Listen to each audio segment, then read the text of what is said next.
And they also sell this fixed wing drone, which is basically made out of styrofoam. So it's super light.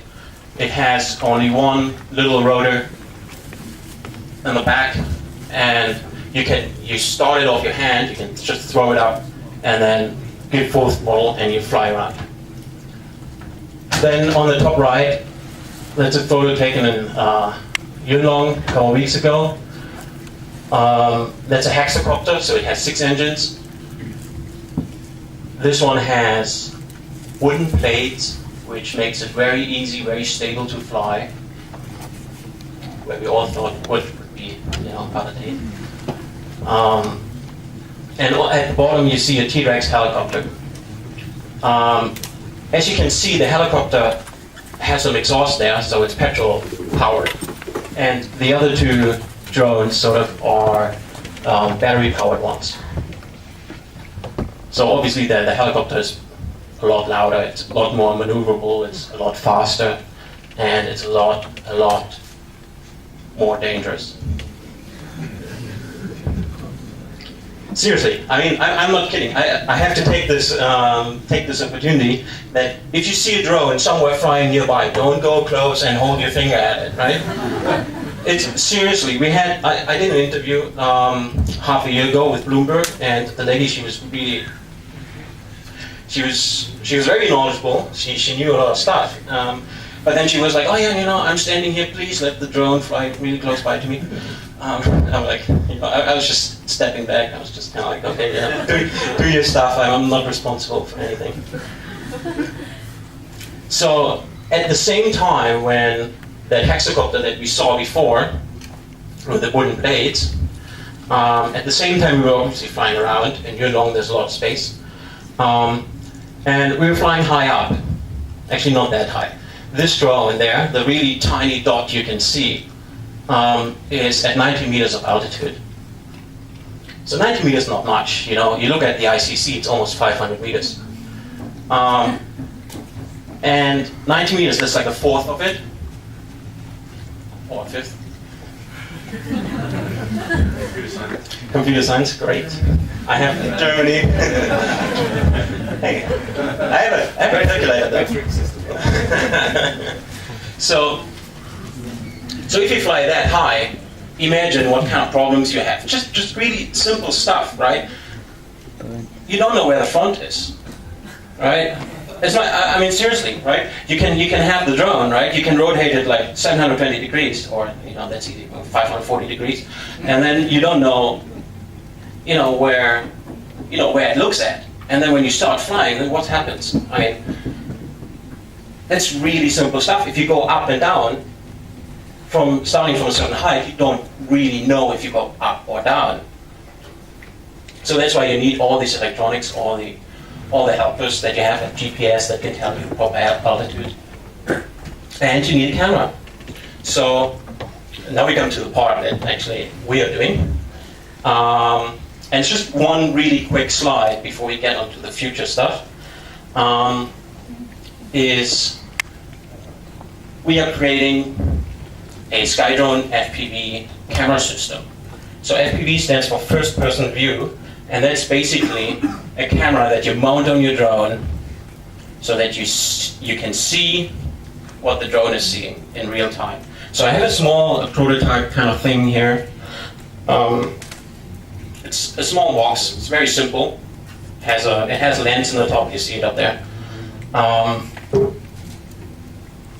It has a 4G modem in there, so wherever you have a mobile phone reception, cell network coverage, we can stream real-time full HD video with very low latency. And very low latency, I mean less than 150 milliseconds in latency, which is extremely important if you want to fly a drone remotely without actually seeing it, because these things can fly up to 100 kilometers per hour. So if you have just a 1 second latency, you crash into a tree before you even see it, right? And our camera system is the first one that can stream real-time digital video to an app on your mobile phone or your tablet.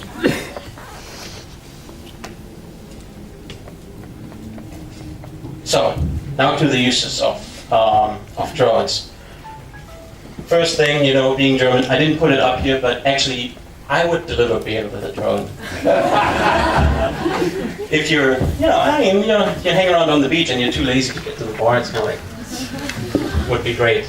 But a couple months ago, Amazon did actually do more of a PR stunt rather than something really substantial.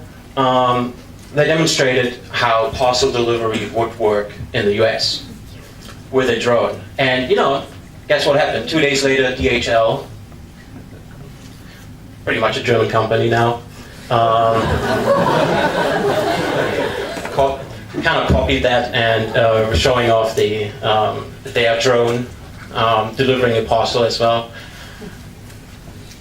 There's a lot of things around that is actually not really feasible for parcel delivery. Safety is a big issue. But it's a very obvious thing. And then nowadays, what we see from our customers and potential customers is that we get a lot of requests from so-called first responders. So I call that, you know, search and rescue, law enforcement, firefighters, and these kinds of things. Actually, it happened to me also about half a year ago. I went camping somewhere in CUHK Country Park. It was really great. It was 2 nights, and then the second night we started to smell some smoke, you know, some fire stuff going on. And then we crawled out of the tent and turned around, and the whole mountain behind us was all bushfires. It was all, you know, going crazy, right? It was middle of the night, it was like midnight or something. We didn't see anything. It was just all bright there, and all the hiking paths were at fire. Surprising that it didn't actually show up in the news. So we were, of course, going crazy. We called the firefighters, and they were like, okay, yeah, you know, we sent someone over, and then there was a helicopter like flying past 50 minutes later, and it just flew past, and that was it. So obviously the fire wasn't close enough. Then we called again and again. At one point they actually landed. They dropped 6 firefighters there, because it was like around 20 people on the beach, and there's no way to get off that beach unless you hike or you take a boat. So obviously they only had like 1 helicopter for the whole area to cover, and you know, it was just, you know, a couple of campers, who cares, right? There was mountains and mountains of fire. So if you would have like small drones that you can just quickly deploy and send off, okay, you know, go and check out this beach, all GPS controlled, you send it over there, check it out, send the real-time video over, and then you know actually what's happening, what's going on. Is someone there? You could actually put an infrared camera on there. You can trace heat signatures. You might know how many people there are, and dogs and cats. So first responders is a very, very big issue, right? A very big customer base for us. But when you go into countries where you actually have a lot of land to do something with, like the US, for example, you still have a lot of agricultural things happening, right? Lots of corn, right? They love this stuff. Hey, come on, it's subsidized anyway. So monitoring all these agricultural areas, right? The crops and everything, and checking out whether there's bacteria there, or you have to deploy some fertilizer. It depends on the kind of drone that you have, and the size that you might require for that certain task. But if you're just a small farmer, but you have a big area of land, but you only have like 5 employees, right? It's really hard for you to check on all the things that are growing.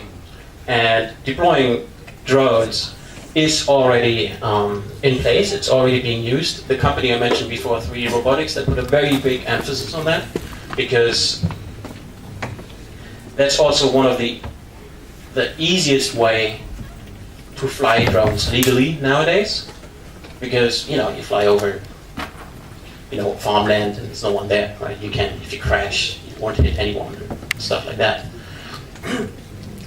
And then another usage that is really, really popular nowadays is aerial cinematography. So I have a picture at the bottom here, which is a Flycam helicopter. Flycam is like a company that provides mini helicopter services to put a camera on and fly around. And this was actually taken at Tamar site in October last year. October, September, when Transformers, Bay Logan, and he got an AC air conditioning unit waved at his head. I don't know if someone heard of that. But so they were filming at Tamar. Obviously, they want to blow up the whole building in the movie. And they used the drone, a small camera drone, to actually film the building and film what's happening around there. And in order to do that, they did close the airspace nearby because there's a lot of heliports going on there. So if you compare the small aerial cinematography services with these kinds of drones compared to traditional ones where you actually would rent a proper helicopter, they're much more affordable. Proper helicopters go for $20,000 Hong Kong an hour. Doesn't matter what you do with it, you transport people to your party, like we always do. Or you put a camera on there, fly around and, film stuff. It doesn't matter, they charge the same rate, right? So it's really expensive. And then one of these small drones, like the hexacopter I showed before, the one with the wooden blades, that actually had a DSLR camera mounted at the bottom. That one goes for $40,000 a day, and that includes scouting and getting a permit and all that kind of stuff. So it's much more affordable if you need some aerial shots of something, Timar Bridge or something. So the future. What I believe the future might hold for drones. There's a lot of things that are possible that you can do with small flying objects. But I believe, especially being in Hong Kong, you always have to touch the property topic. Drones have to, or can be used for property inspection. So think about it from a, Jardine Matheson point of view. You have your Jardine house and it's kind of like cool and it has the round windows and all that stuff. But if you want to see actually what's happening on the outside wall, is there something broken, there's some tiles falling off, I heard there's things falling off sometimes of buildings here, then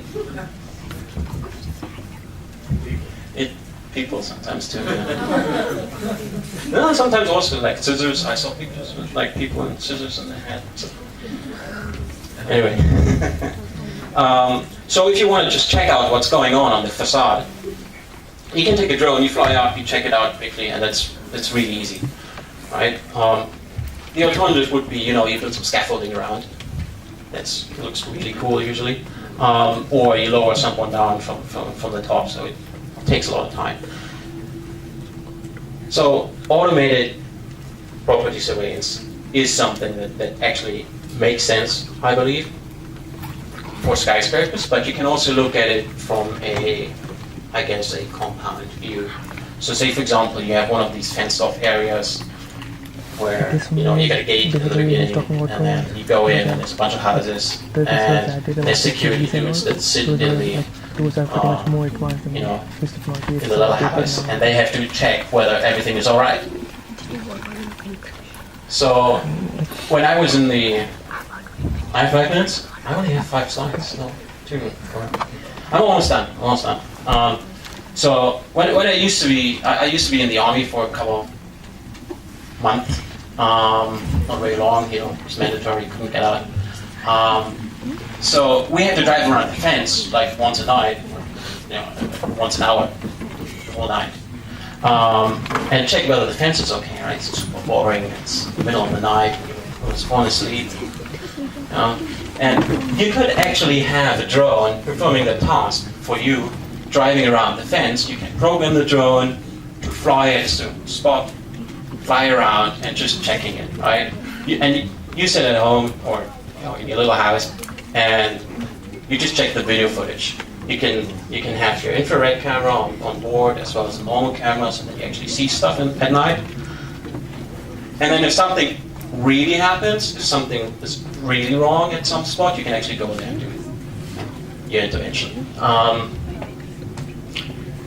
Another really interesting part is automated autonomous flights. So what I mean with that is you fly from point A to point B from a certain task. Say, for example, you hover there for 30 seconds, and then you fly to point C, you hover there, you do a 360-degree panorama shot, like where was I? You fly to the next one. Fly to the next one, and I don't know, you drop a bottle of water, or you drop some Medipack, or whatever is really needed. So you can have drones fulfill these tasks in a very automated fashion. So, say for example, one drone knows, okay, damn, I ran out of juice, I need to be charged. So it goes back and can hand over its task to the next one and keep going. Kind of similar to what we saw in the beginning with the video, doing the James Bond thing. That was centrally controlled in an enclosed environment, so I believe this will open up a lot more to the open wild. And then there's a couple other things. Wildlife conservation is interesting. You have lots of endangered species being GPS tagged, and people actually know where they are. So you could send a drone over, just hover over the animal, check out if it's okay or not, if it hasn't moved for like a day or something. What I believe will happen, certainly at some point, are going to be swarms of microdrones. And the thing is, it's basically kind of like cloud computing. As soon as you have the possibility to automate things in an extremely large scale, there's going to be people that are going to use it. As it can be a really cool thing, but there are certain regulations that have to be, put in place for that. But I believe this will happen because, like I mentioned before, only in the last 5 years, electronics have gotten so cheap that you put them on drones, they're sort of disposable almost, and they're going to get cheaper, and it's going to be much, much easier to build drones and to fly them around. So what else do I have? I have a couple of companies that are in the drone space. I'm going to skip that. It's really easy to find. I have something really cool here. Anyone from Germany? I heard someone here is from Germany. Ah, yeah, so you recognize those people there. So the thing is, right, everyone I talk to in our industry asks for regulation.